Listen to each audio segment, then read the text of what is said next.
Hello students, हमारे पिछले lecture में हमने डिस्कस किया था कि synchronous counter standard bit synchronous counter हमने डिज़ाइन किया था और उसके अंदर हमने 3 बिट काउंटर का एग्जांपल लिया था और साथ में अप काउंटर था वो। तो यू कैन से कि लास्ट लेक्चर में हमने कवर किया था 3 bit synchronous up counter. Okay, no particular sequence was given, no random sequence was given, a 3 bit counter was designed, जो यूजुअली उसको फॉलो करना होता वो फॉलो कर रहा था। हमारी रिक्वायरमेंट क्या है वो हमने कुछ नहीं दिया था, हमने सिर्फ 3 बिट काउंटर की बात की थी। अभी हम जो डिस्कस करेंगे कि 3 bit down counter, 3 bit down counter, down synchronous counter. Okay, ये भी स्टैंडर्ड फॉर्म है। क्यों? क्योंकि मैंने इसको कोई पर्टिकुलर सीक्वेंस नहीं दी है। स्टैंडर्ड फॉर्म,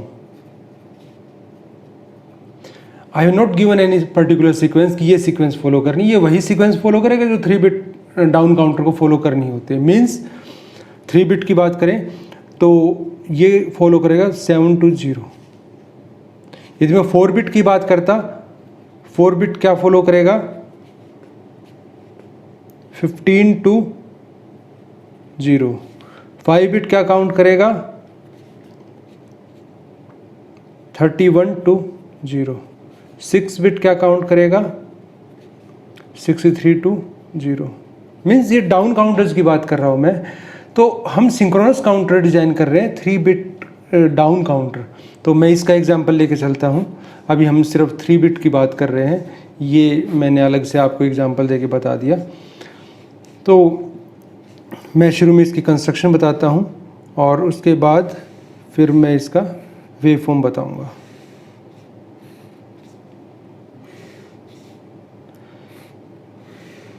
जैसे मैंने एक टिप आपको दी थी जब हम 3 बिट अप काउंटर कर रहे थे, एक टिप दी थी मैंने आपको।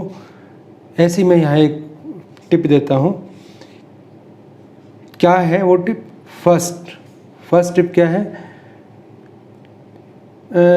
कनेक्ट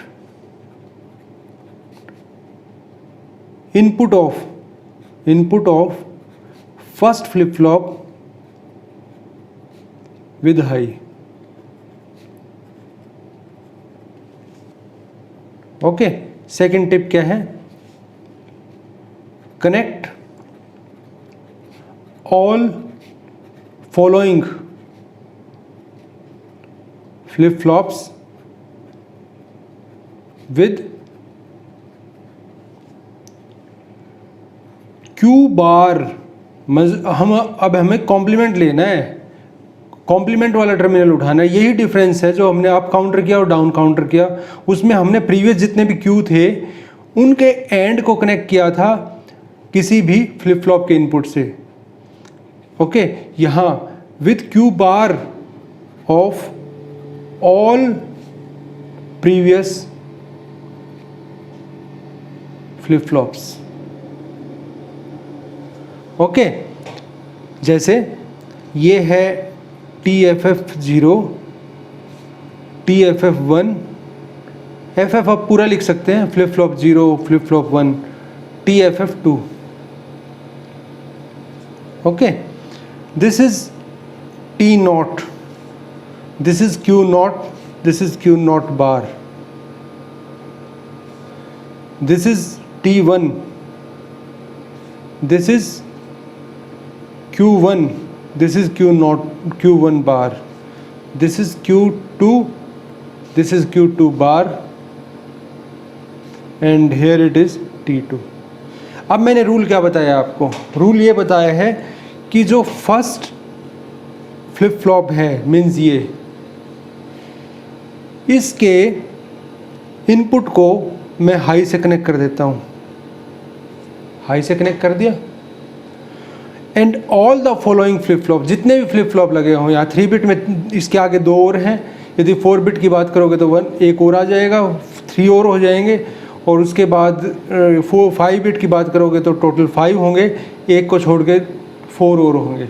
मीन्स फर्स्ट को छोड़ के जितने भी हैं उनके अंदर क्या होगा, जो इनपुट होगी वो कनेक्ट इनपुट ऑफ, यहाँ input of all following flip flops, ठीक है, ये यहाँ थोड़ा करेक्ट कर दिया मैंने। तो यहाँ क्या होगा कि आपको इस इनपुट को, इससे पहले वाले जितने भी स्टेजेस हैं उनके एक मिनट, विद एंड ऑफ, ठीक है, क्या बन गया second point, connect input terminals of all following flip flops with end of Q bar of all previous flip flops. Okay, तो इसका मतलब क्या हुआ, यहाँ जो इनपुट लगाओगे आप वो क्या लगाओगे, इससे पहले वाले स्टेजेस के क्यू बार का एंड, लेकिन इससे पहले एक स्टेज है तो इसलिए डायरेक्ट कनेक्ट हो जाएगा। यहाँ इनपुट क्या होगी, इससे पहले वाली जो स्टेजेस हैं, ये 2 स्टेज हैं, उनके क्यू बार टर्मिनल का एंड करके,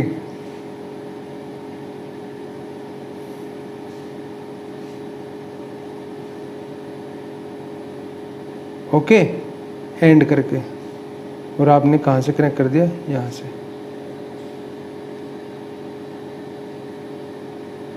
ठीक है। अब साथ में वो टर्मिनल लगा दो जो जिसके कारण ये सिंक्रोनस काउंटर बन रहा है, या आप स्टार्टिंग में भी कनेक्ट कर सकते थे। इसको आप नेगेटिव एज ट्रिगर्ड बना लो या पॉजिटिव एज ट्रिगर्ड बना लो, कोई फ़र्क नहीं पड़ने वाला। यदि मैं डाउन काउंटर बना रहा हूँ, डाउन काउंटर का रूल फॉलो कर रहा हूँ, तो डाउन काउंटर ही बनेगा, कोई फ़र्क नहीं पड़ेगा कि ये पॉजिटिव एज ट्रिगर्ड है, नेगेटिव एज ट्रिगर्ड है। ये प्रीसेट और क्लियर पॉइंट्स,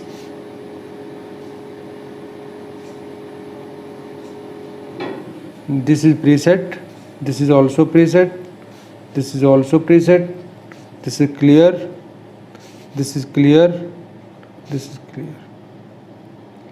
ओके, ये अब इसकी कंस्ट्रक्शन कंप्लीट हो गई। तो मैंने क्या किया है कि फर्स्ट टर्मिनल को, फर्स्ट फ्लिप फ्लॉप की जो इनपुट टर्मिनल था उसको मैंने हाई से कनेक्ट किया। उसके बाद जो भी फ्लिप फ्लॉप हैं उनके इनपुट टर्मिनल को मैंने प्रीवियस स्टेजेस के, प्रीवियस जो फ्लिप फ्लॉप्स हैं उनके क्यू बार टर्मिनल के एंड गेट से कनेक्ट कर दिया, उनका एंड करके, एंड लॉजिक एंड की बात कर रहा हूँ मैं। तो यहाँ एक ही थी तो एक का एंड करने का कोई लॉजिक नहीं बनता है, तो इसलिए यहाँ डायरेक्ट दे दिया। अब यहाँ एक, इससे पहले 2 स्टेजेस हैं, 2 फ्लिप फ्लॉप्स हैं, तो मैंने क्या किया कि एक इनपुट यहाँ से ली और एक इस एंड की इनपुट यहाँ से ली, और उसके बाद मैंने जो आउटपुट आई वो मैंने कहाँ दे दी, T2 टर्मिनल के ऊपर। T2 means input terminal of second flip flop, this TFF2, उसके ऊपर दे दी। अब देखिए वर्किंग कैसे इसकी, जैसे मैंने पहले भी बताया था कि इसके अंदर 3 बिट का है, तो 2⁻³ मीन्स 8 क्लॉक्स यूज होंगी, 8 क्लॉक्स, 8 क्लॉक सिग्नल्स, 1 2 3 4 5 6 7 8, 1 2 3 4 5 6 7 8, ये क्लॉक है। और मैं अब नेगेटिव एजेस को मार्क कर लेता हूँ, नेगेटिव एजेस को मार्क कर लिया मैंने, सॉरी, सभी नेगेटिव एजेस को मार्क कर रहा हूँ। यहाँ थोड़ा सा आपको एक्स्ट्रा एफर्ट करना पड़ेगा क्योंकि हर एक का हमें बार भी चाहिए, हर एक इनपुट के लिए, हर एक जो आउटपुट आ रही है उसके लिए हमें बार भी चाहिए। सबसे पहले देखिए मैं Q0 ड्रॉ कर रहा हूँ, दिस इज Q0, Q0 है Q1 Q2, Q0 ड्रॉ कर रहा हूँ सबसे पहले मैं क्यू नॉट। इनिशियली मैं सबको क्लियर करके चला हूँ, इनिशियली सिस्टम पूरा सिस्टम मैंने क्लियर किया है, तो स्टार्टिंग की क्लियर से।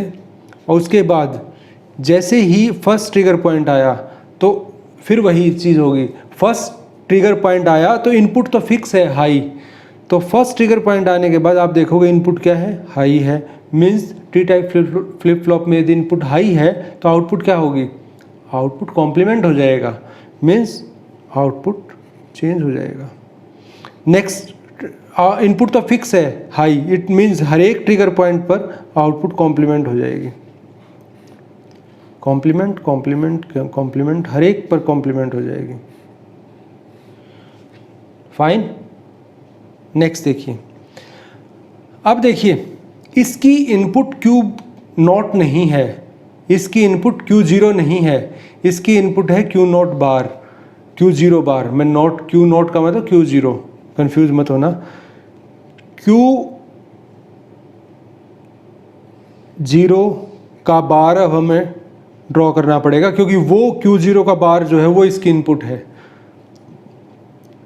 इसका कॉम्प्लीमेंट मीन्स अपोजिट, जो ये है उसका अपोजिट। ये 1 है तो ये 0, ये 0 है तो 1, ये अपोजिट कर लिया हमने।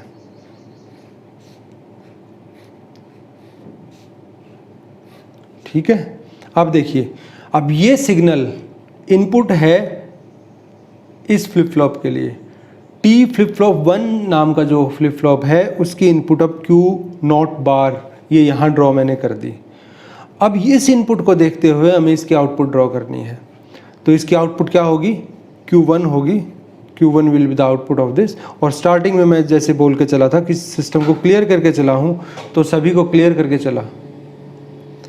अब क्या होगा, जैसे ही आप फर्स्ट ट्रिगर पॉइंट पर पहुँचे तो आप चेक करोगे कि इनपुट क्या है। इनपुट क्या है, देखिए यहाँ इनपुट चेक कीजिए, इनपुट है यहाँ हाई।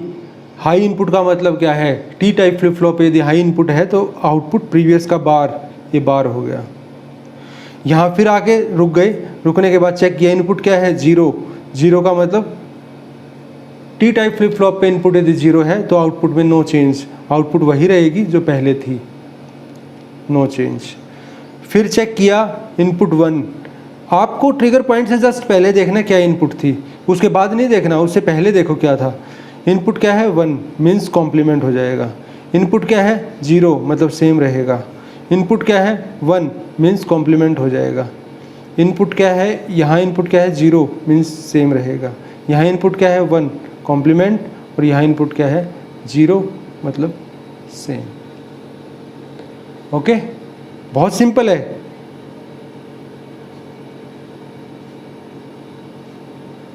अब आपने क्या करना है, टी फ्लिप फ्लॉप 2 के ऊपर जो इनपुट जा रही है वो क्यू नॉट के कॉम्प्लीमेंट और Q1 के कॉम्प्लीमेंट का एंड है। तो Q नॉट का कॉम्प्लीमेंट तो हमने यहाँ ड्रॉ कर रखा है, Q0 का कॉम्प्लीमेंट तो हमने यहाँ ड्रॉ कर रखा है, Q1 का कॉम्प्लीमेंट भी मैं यहाँ ड्रॉ कर लेता हूँ। Q1 का कॉम्प्लीमेंट क्या है, Q1 का कॉम्प्लीमेंट ये इससे अपोजिट, जो Q1 था उससे अपोजिट।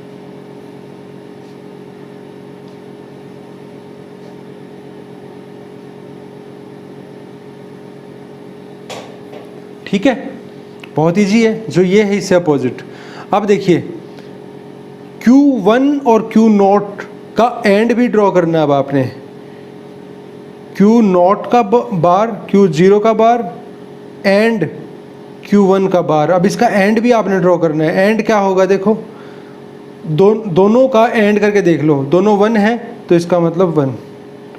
यहाँ दोनों क्या हो गए, ये और ये 0 हो गए तो आउटपुट भी 0। यहाँ क्या है, एक 0 है एक 1 है तो आउटपुट 0। आउटपुट हाई कब होगा, जब दोनों हाई होंगे। यहाँ भी क्या है, 0, क्योंकि ये लो है। यहाँ क्या है, ये हाई हो जाएगा। अब समझ गए, ये और ये दोनों हाई हैं तो आउटपुट हाई। इससे आगे देखिए, अभी सिर्फ मैं एंड गेट कर रहा हूँ, वो कंसेप्ट नहीं लगा रहा कि टी टर्मिनल पे क्या जा रहा है फ्लिप फ्लॉप को, भूल जाओ उसको। अभी सिर्फ मैं इनका एंड गेट करके देख रहा हूँ। 1 1 1 1 1 0 0 0 1 0 का एंड करके क्या आएगा, 0 आएगा। 0 1 का एंड करके क्या आएगा, 0 आएगा। और 1 का एंड करके क्या आएगा, 1 आएगा। इसी तरीके से मैं आगे बढ़ता हूँ। अब ये 0 और 0 का एंड करके 0, फिर 0, फिर 0 देखिए। और उसके बाद क्या है, यहाँ तक ये 0 रहेगा। और उसके बाद क्या है, ये भी हाई हो गया और ये भी हाई हो गया। ये दोनों हाई होने के कारण आउटपुट क्या आएगी, हाई आ जाएगी। Is it clear? अब देखिए, अब now this signal is the input for this flip flop. इस फ्लिप फ्लॉप के लिए, जो ये वाला फ्लिप फ्लॉप है, इसके लिए इनपुट क्या है, अब ये सिग्नल है, ये सिग्नल इनपुट है। तो अब आप आउटपुट ड्रॉ करोगे। आउटपुट ड्रॉ करने के लिए फिर से वही कंसेप्ट, वही देखोगे कि आप हर ट्रिगर पॉइंट पे आपको रुक के देखना है कि इनपुट क्या जा रही है। Q2 ड्रॉ कर रहा हूँ, इनिशियली 0 करके चला जैसे मैंने आपको बताया। तो अब देखिए, यहाँ रुक के देखा आपने, इनपुट क्या है, 1 है। मीन्स ट्रिगर पॉइंट जस्ट पहले इनपुट क्या है, 1 इनपुट होने से क्या होगा, टी फ्लिप फ्लॉप पे जब इनपुट 1 हो तो कॉम्प्लीमेंट, याद रखो इस चीज़ को। 0 इनपुट तो सेम, 0 इनपुट तो आउटपुट सेम रहेगी, 0 इनपुट तो आउटपुट सेम। आउटपुट तब तक सेम रहेगी जब तक टर्मिनल के ऊपर 0 रहेगा। अब इनपुट क्या है, 1 है, 1 है तो कॉम्प्लीमेंट। यहाँ इनपुट क्या है, 0 सेम। यहाँ इनपुट क्या है, 0 सेम। यहाँ क्या है, इनपुट 0 सेम रहेगा, नो चेंज। ठीक है, ये आपकी वेव फॉर्म कंप्लीट हो गई। मैंने सभी वेव फॉर्म ड्रॉ कर दिए हैं इसके अंदर। तो आप देखिए, यदि मैं इसकी अब काउंटिंग स्टार्ट करूं तो काउंटिंग शुरू करेंगे हम। तो 0 ये लेना है, ये लेना है आपने 0 0 0, आपने Q0 Q1 और Q2 लेना है, ये 3 लेना है आपने। तो उसके बाद 1 1 1, उसके बाद 1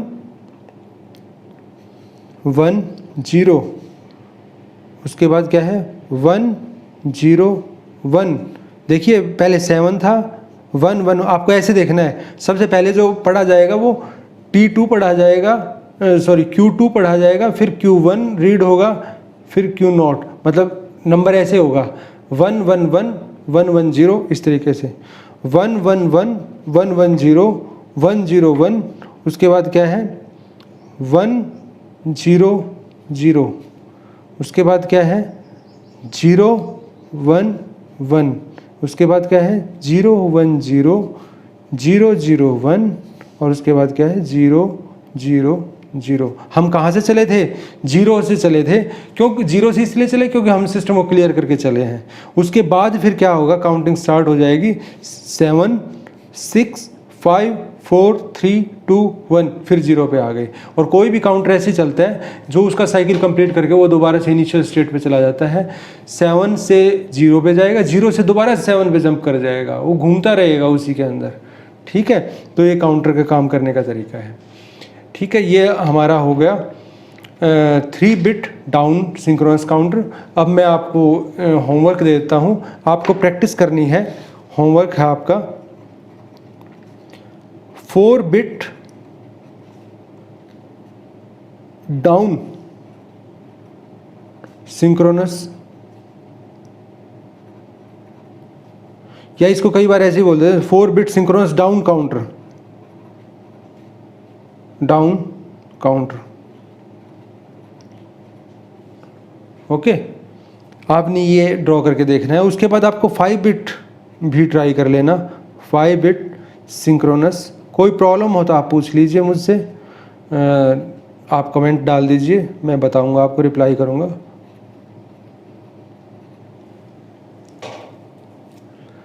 ठीक है, सिंक्रोनस डाउन काउंटर या डाउन सिंक्रोनस काउंटर, बात एक ही है। कंसेप्ट आपको क्लियर होना चाहिए। ये यहाँ हमारा टॉपिक खत्म होता है। नेक्स्ट लेक्चर के अंदर हम बहुत इंपॉर्टेंट चीज़ करेंगे। और वो इम्पोर्टेंट चीज़ क्या है कि आपको एक सिंक्रोनस काउंटर डिजाइन करने का मैं मेथड बताऊंगा, जिससे आप किसी भी टाइप का काउंटर डिजाइन कर सकते हैं, किसी भी टाइप का सिंक्रोनस काउंटर डिजाइन कर सकते हैं जो रैंडम सीक्वेंस को फॉलो करे, या जो स्टैंडर्ड सीक्वेंस जो हमने अभी स्टैंडर्ड बताए हैं दोनों, ये भी आप उस मेथड से डिजाइन कर सकते हैं। कोई भी सिंक्रोनस काउंटर डिजाइन करने के मेथड हैं using any type flip flop. आप टी से कर लो, एसआर से कर लो, जेके से कर लो, किसी से भी कर लो, आपको वो मेथड मैं एक्सप्लेन करूँगा। बहुत इंपॉर्टेंट लेक्चर है नेक्स्ट। Thank you.